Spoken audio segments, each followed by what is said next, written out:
주간 동안 주의 은혜 가운데 평안하셨습니까? 옆에 사람하고 인사합시다. 사랑합니다. 축복합니다.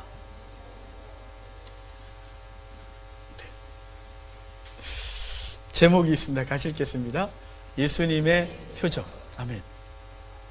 우리는 요한복음 2장을 읽었는데요. 우리가 지금 복음서들을 하고 있어요.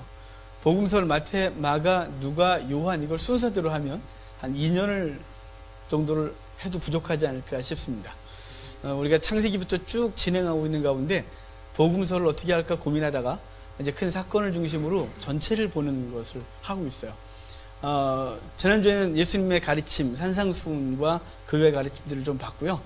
오늘은 예수님의 표적에 대해서 볼 건데 예수님의 병고치심, 귀신 쫓아내심, 그리고 기적 행하심, 죽은 자 살리심 등등의 이야기를 전체를 볼 거예요. 그 많은 얘기를 한 번에 볼 수는 없고 그것이 갖고 있는 목적에 대해서 생각해 보려고 합니다. 그것으로 예수님의 이 중요 사역들에 대해서 한 번에 다 보려고 해요. 오늘 우리 본문 본 게 뭐냐면 예수님께서 가나 혼인잔치집에서 물로 포도주를 만든 사건이에요. 이야기 전체를 보면 이래요. 예수님께서 가나의 혼인집에 가셨습니다. 이 집안하고 예수님의 집안하고 친척이었던 것 같은데 이 집에 포도주가 떨어졌어요. 여러분, 이 포도주가 떨어졌다는 게 그 당시 상황에서 얼마나 심각하냐면 잔치집에 포도주가 떨어지면 혼주가 고소를 당하기도 했어요. 왜냐하면 부주받고 술 안 줬다 이런 거 있지 않습니까? 이거 정말 심각한 상황이에요. 잔치집에 포도주 떨어진 거죠. 근데 그 어머님이 예수님께 와서 이렇게 말해요. 이 집에 포도주가 떨어졌다고. 그랬더니 예수님이 이렇게 반응하죠. 여자여, 나와 무슨 상관이 있나이까? 제가 신학생 때 이 본문을 읽으면서 정말 이상했어요. 왜냐하면 어머님께 여자여, 그때 그랬어요. 속으로. 겉으로 말은 못하고 싸가지 그랬어요. 아니 어찌 어머니께, 어머님 그래야지 여자여 이런, 그랬는데 무식해서 그랬어요. 알고 보니까 이게 극존칭이에요. 여사님 이런 뜻이죠. 그런데 왜 예수님은 여사님 이랬을까요? 엄마한테 어머님 내 때가 이러지 않았어요 이러면 될걸 여사님 이렇게 말한 건 지금 마리아는 예수님을 혈육관계로 얘기하고 싶은 거예요. 아들아, 이 집에 문제가 있어 해결하면 좋겠거든 라고 했죠. 근데 예수님은 객관화시켜서 나와 무슨 상관이 있습니까 여사님 이렇게 말해서 지금 어머님이 나한테 이걸 해라 마라 할 때가 아닙니다 라고 해서 객관화시키고 있는 거예요. 여기서 잠깐 우리와 형제라고 하는 교회가 이렇게 있죠. 어느 교회에선 큰 집이라고 말하기도 하던데 큰 집은 저 이상한 데 가셔야 되는 거고요. 가톨릭은 큰 집이 아닙니다. 가톨릭에 마리아 숭배 사상이 있습니다.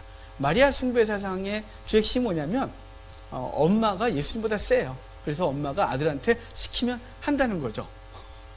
전혀 아닌 거예요. 근데 여기 지금 그렇다면 여기 어머님이 시켜야 되는데 예수님은 여사님 그래서 객관화시켜요. 그래놓고 내 때가 이르지 않았나이다 라고 하는 말은 내 때가 아직 이르지 않았다. 내가 죽을 때가 아직 되지 않았습니다. 아직 내가 드러날 때가 아닙니다 라고 했는데 그 어머님 믿음이 대단하셔서 종들을 불러다가 이분이 시키는 대로 해라 오늘 가버리셨어요. 예수님께서 그 당황스러운 사건 앞에서 모른 척할 수도 없고 그래서 주님께서 하인들에게 이렇게 시켜요. 얘들아 여기 돌 항아리 6개가 있는데 여기다 물을 갖다 채워라 라고 했고 하인들은 시킨 대로 했습니다. 그 다음에 이제 그걸 떠다가 연회장에게 갖다 주라는데 연회장은 이 잔치를 맡아서 주관하고 있는 어떤 단체인 거죠. 거기 총 지배인이 있는데 그게 갖다 주고 그는 먼저 맛보고 그리고 잔치 자리로 나아가는 거예요. 그러니까 그가 맛봤는데 이렇게 말해요. 딴 집은 맨 처음에 좋은 거 주고 취한 다음에 나쁜 포도주 준대요. 나쁜 포도주란 물을 많이 탄 거예요. 그러니까 희석시킨 거죠. 원래 그쪽은 희석시켜 먹어요. 원액 자체를 안 먹어요. 원액 자체를 먹는 게 아니라 거기다 물을 적당히 타서 하루 종일 마셔도 그렇게 취하지 않을 정도의 물을 이렇게 마시는 거예요. 그런데 거기다 물을 더 많이 타면 포도주 향은 나긴 하는데 이게 물인지 아닌지 헷갈리는 거예요. 이걸 나쁜 포도주다 이렇게 말하거든요. 여기 다른 집은 취하면 물 많이 타갖고 헷갈리게 하는데 이 집은 처음부터 지금까지 그리고 지금도 더 좋은 걸 내놨다라고 하는 이야기를 하는 거예요. 그리고 여기 이렇게 말하죠. 하인들만 알더래요. 이 물 어디서 또 왔는지. 그리고 이 사건 때문에 제자들이 주님을 믿었다. 이렇게 돼 있거든요. 여러분, 여기서 중요한 사인이 있어요. 여기서 우리의 관심이 뭐냐면 물이 변하여 포도주 됐네요. 그래서 노래도 있어요. 예수님이 말씀하시니 물이 변하여 포도주 됐네. 끝인데 중간에 있어요. 하여간 우리는 관심이 뭐냐면 물이 변하여 포도주 된 거에 관심이 있어요. 왜일까요? 우리의 관심이 이 땅에 있거든요. 그래서 이 땅에서 우리가 주님 앞에 기도하면 그 문제가 확 해결되고, 무에서 유가 창조되어지고, 아무것도 없는데 하나님이 해결해 주시고, 그 병자가 기도하면 나음을 입고, 3개월밖에 그 시한부 인생을 선고받았는데 주께서 놀라운 은혜 주셔서 30년 살게 하시고, 막 이런 물이 변하여 포도주 되는 것에 관심이 있어요. 주님은 거기에 관심이 없어요. 지금 여기서 말하고 싶은 건 뭐냐면, 요한은 세메이온이라는 표적이라는 단어를 써요. 마태, 마가, 누가는 어떤 이런 기적을 갖고 두나미스, 이 두나미스에서 나온 단어가 다이나마이트, 능력이란 거죠. 능력에 관심이 있어요. 우리도 관심이 능력에 있어요. 그 능력받아 막 뭐 하고 싶잖아요. 능력받아 내 삶을 확 뒤집어 엎어버리고 싶고, 능력받아 내 자녀, 내 배우자, 그리고 내 삶을, 내 회사를, 내 건강을 확 바꾸고 싶은 어떤 이 욕심이 있어요. 그런데 요한은 두나미스라는 단어를 단 한 번도 안 써요. 무슨 단어를 쓰냐면 이럴 때마다 세메이온이라는 단어를 써요. 헬라어예요. 이 세메이온이라는 헬라어는 영어로 뭐로 번역되냐면 사인이라고 번역되는 거예요. 그러니까 현상에 관심이 있는 게 아니라 그 현상을 통하여 뭘 말하고 싶은 거예요. 7가지 현상이 있거든요. 요한복음은 7가지 현상을 7표적이라 그래요. 이걸 이렇게 기억하거든요. 술, 시중, 오물, 쏘나. 이걸 제가 어떻게 기억하냐면, 술, 시중 들어주니까 오물을 쏟아내나? 이렇게 기억하는데, 이거 저 혼자 기억하는 방식이에요. 술, 물이 변하여 포도주 되는 첫 번째 표적. 신하의 아들을 고치는 두 번째 표적. 38년 된 중풍병자를 고치는 세 번째 표적. 오병이어의 기적 사건을 통해서 네 번째 표적. 무리를 걷는 사건을 통해서 5번째 표적.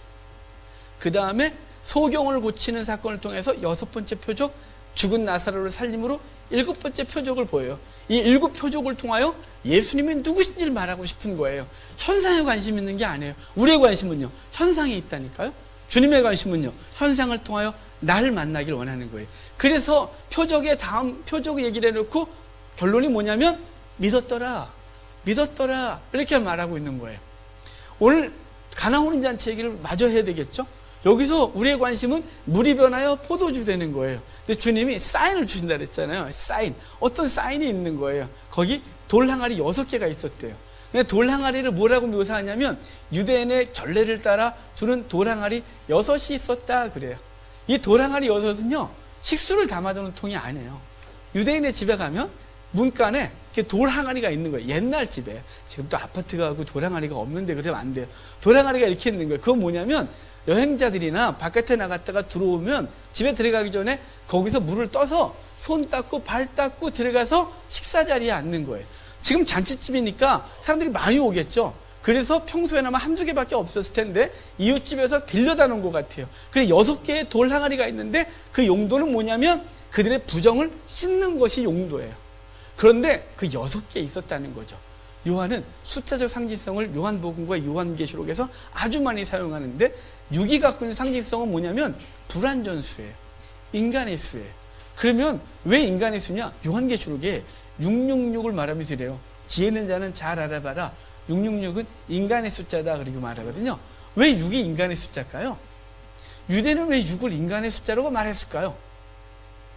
7은 왜 완전수일까요? 우린 7을 럭키 세븐, 그래서 행운의 숫자라고 말하는데 유대인은 7은 완전수예요. 왜 7은 완전하고 6은 불완전하냐면 6일째 됐을 때 인간을 창조해요. 그래서 인간은 불완전한 존재인 것이죠. 그리고 6은 인간의 숫자라고 말하고요. 왜 7은 완전수고 하나님의 숫자냐면 7일째 주님이 쉬셨기 때문에 유대인들은 그날을 7을 완전한 숫자, 하나님의 숫자로 보고 있는 거예요. 그들의 상징성이. 여기 6을 둔 건 그 돌 항아리에 담겨있던 그 물로 부정을 씻지만 그 부정은 씻는 것이 완전하지 않은 거예요. 매번 씻어야 되는 거예요. 매번 나가 들어오면 매번 씻어야 되는 거예요. 그리고 그것을 씻는데 완전하지 않은 거예요. 유대인들도 알아요. 자기들이 씻는 게 이렇게 완전하지 않고 어떤 형식을 취하고 있는 걸. 이스라엘 가면 예루살렘에 통곡의 벽이 있어요. 통곡의 벽에 가면 이제 남자들의 뜰, 여자들의 뜰이 있어서 통곡의 벽 앞에서 확 기도해요. 근데 이방인들은 저희들은 막 들어가요. 뭐 관광 왔으니까. 그래서 걔네 기도하는 거 구경하고, 야, 뭐라고 기도하지? 이러고, 뭔 짓을 하는 거야? 이러고, 그냥 걔네 막 진지하게 하는데, 우린 구경해요, 이렇게. 왜 이렇게 머리를 왔다 갔다 하노? 뭘 뒤집어 쓰고 저래? 등등등 여러 가지 하는데, 근데 유대인들은 그 광장으로 들어가기 전에 반드시 하나를 해요. 그건 뭐냐면, 손을 씻는 일을 해요. 손 씻고, 가갖고, 그 경문을 붙이고, 키파를 쓰고, 그리고 기도포를 쓰고, 그리고 벽 앞에 가서 기도를 해요. 근데 맨 첫 단계가 손 씻는 단계예요. 근데 손을 이렇게 씻어요. 컵이 이렇게 있는데요. 우리는 컵에 상식적으로 손잡이가 하나 있어요. 근데 유대인들은 그 손 씻는 컵에 손잡이가 2개가 있어요. 왜 2개가 있는지 아세요? 먼저는 한쪽 손으로 잡아요. 그래서 수돗물을 받아서 손을 이렇게 씻어요. 이렇게 씻어요.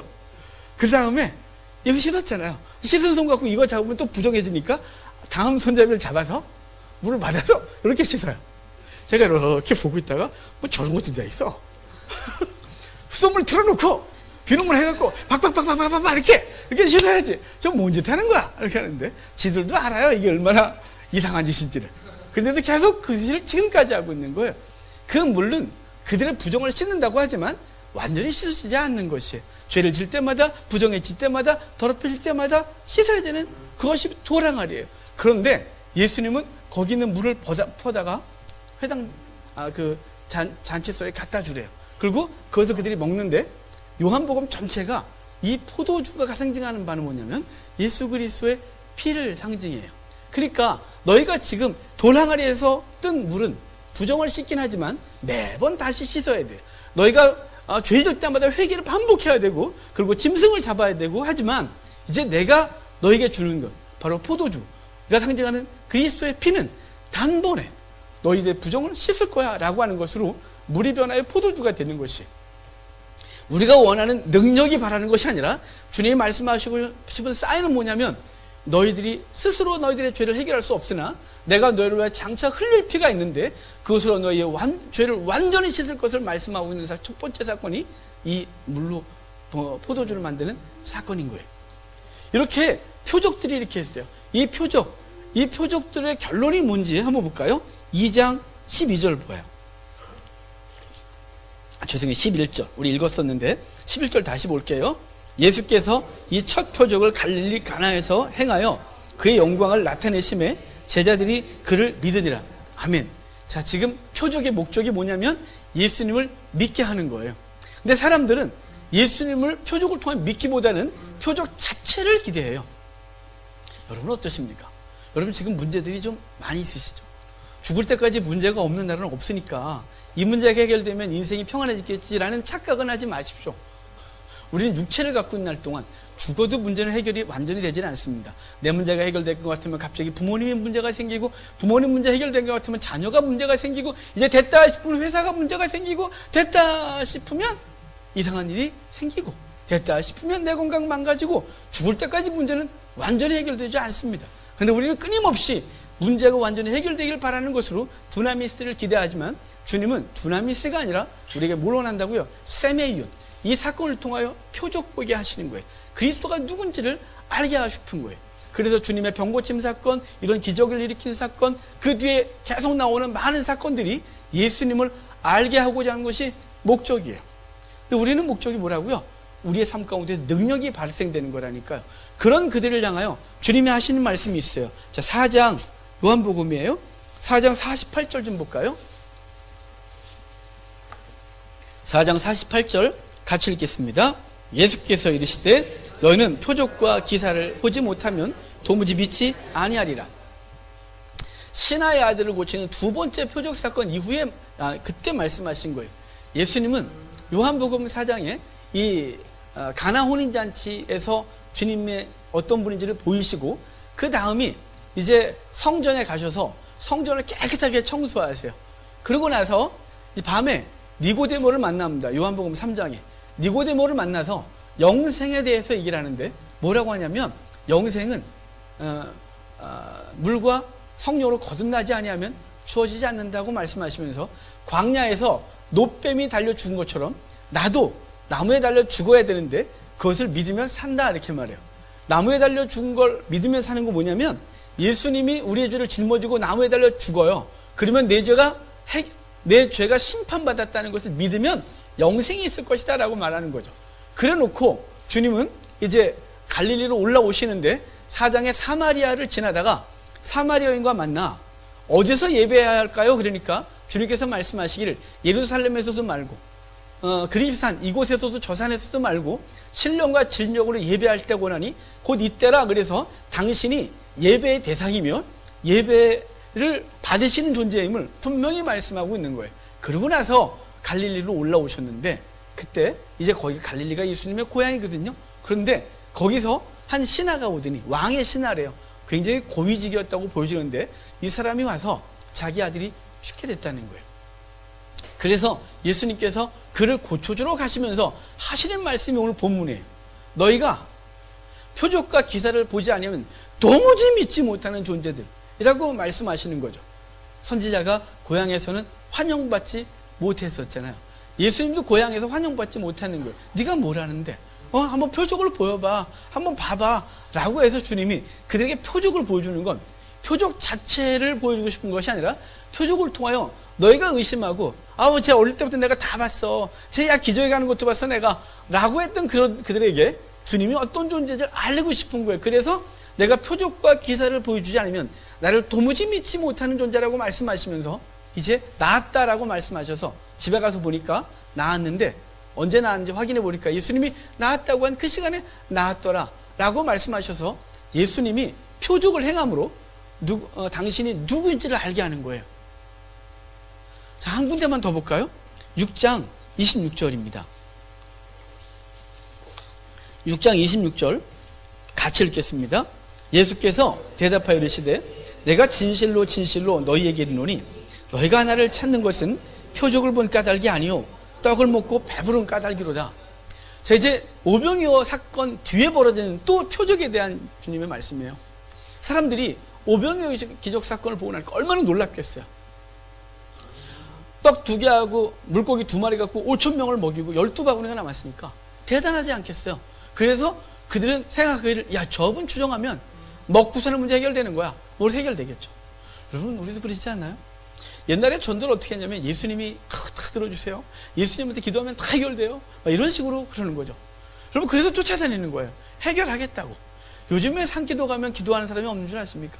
왜 기도원 가면 아무도 없는 줄 아십니까? 속된 말로 배부르고 등 따셔서 기도할 이유가 없는 거예요. 왜냐하면 신앙의 목적이 뭘 얻는 거였냐면 떡을 얻는 것에 목적이 있었거든요. 그래서 우리나라가 못 살 때 떡 얻고자 산마다 부르짖었어요. 계곡마다 부르짖었어요. 기도원마다 가득가득 넘쳤어요. 왜냐하면 부르짖으면 떡을 얻을 거라는 것 때문이죠. 떡 먹고 배부른 것이 신앙이었기 때문에 떡 먹고 배부르겠다고 끊임없이 신앙을 찾았어요. 하지만 이제 배가 좀 부르니까 더 이상 떡 걱정은 안 해요. 나라에서 복지적으로 해결해 주시거든요. 그래서 더 이상 죽게 부르짖는 것보단 복지단체 찾아가거나 서류를 좀 만들어 넣는 것이 훨씬 더 현실적이 됐어요. 자, 그래서 지금은 사람들이 부르짖지 않죠. 주님 말씀하시는 거예요. 너희가 떡을 먹고 배불러서 나를 쫓는 것이지 표적을 통하여 나를 알려고 온 게 아니잖아. 다른 곳에서는 주님 이렇게 말씀하셨어요. 이 음란한 세대야, 내가 언제까지 너희와 함께 하랴. 너희가 떡을 먹고 배부르기 때문이지 나 때문에 온 게 아니잖아 라고 말씀하시는 거거든요. 여러분 주님을 믿는데 왜 믿으십니까? 떡을 더 많이 얻고 싶어서 믿으십니까? 하는 사업 더 잘 되고 지금 쌓은 것보다 더 많이 쌓고 지금보다 더 평안한 삶을 위하여 신앙생활하고 있다면 지금 번지수를 잘못 찾으신 거예요. 일반 종교는 목적이 떡이에요. 하지만 우리는 인격이에요. 떡을 통하여 누구를 알리는 거냐면 주님을 우리에게 알려주시는 거예요. 우리의 절망 앞에서 주님이 우리를 해결하시는 거죠. 우리가 하나님 앞에서 기도하면 주께서 응답하십니다. 응답 안 한다는 거 아니니까 오해하지 마십시오. 우리의 떡의 문제 절대로 주님께서 외면하지 않으시고 그분은 우리의 그 문제에도 관심이 있으십니다. 근데 우리의 관심은 거기에 있으면 안 된다는 것이에요. 주님은 우리를 기적 가운데 만나주시죠. 절망 가운데 만나주셔서 주님이 어떤 분인지를 알게 하시는 게 목적이에요. 근데 우리는 그분 만나는 것으로 계속 가는 것이 아니라 끊임없이 떡에만 관심을 갖는 거예요. 얼마나 주님이 답답할까요?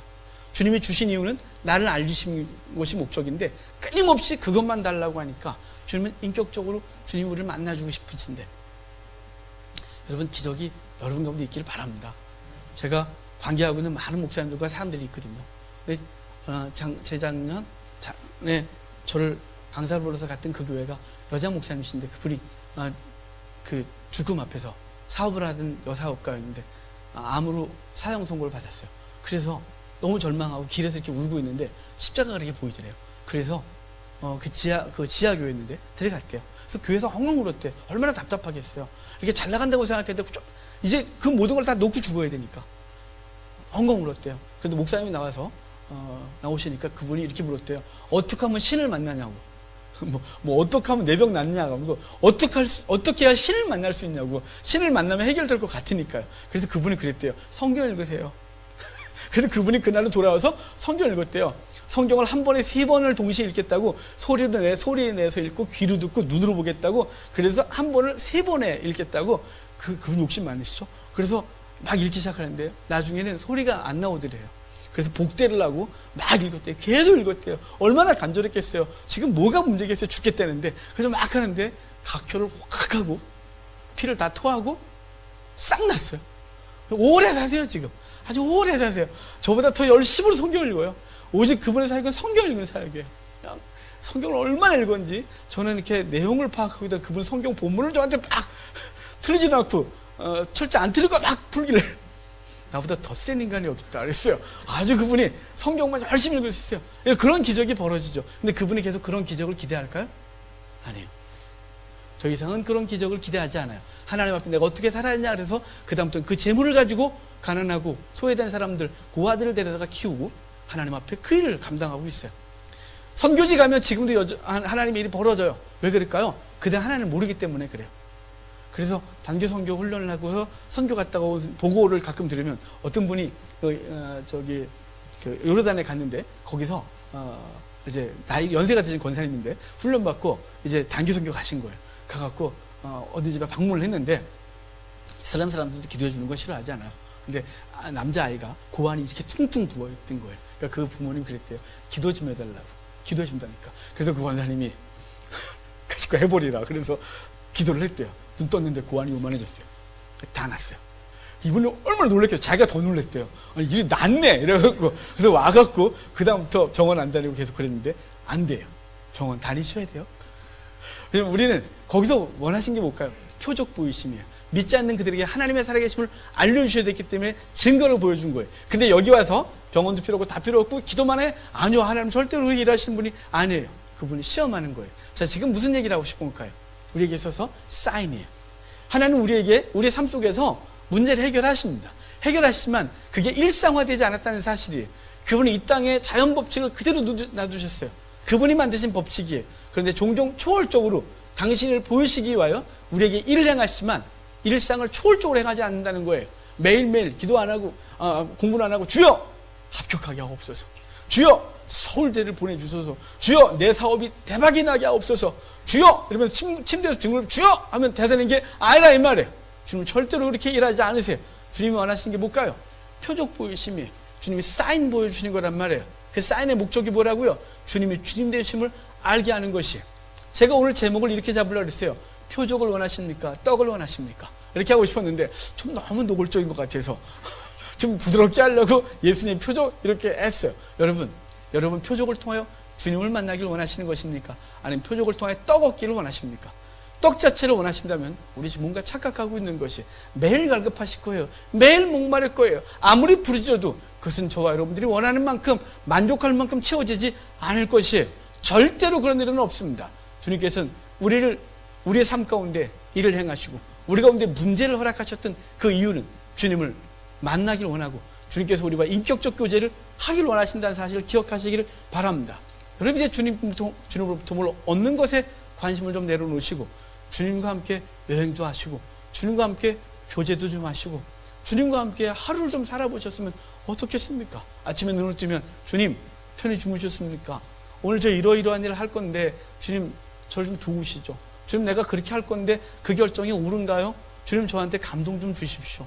이렇게 대화하시면서 하루를 살고 주님과 인격적 교제가 있기를 주 여러분 축복합니다. 그게 성도의 삶 아닐까요?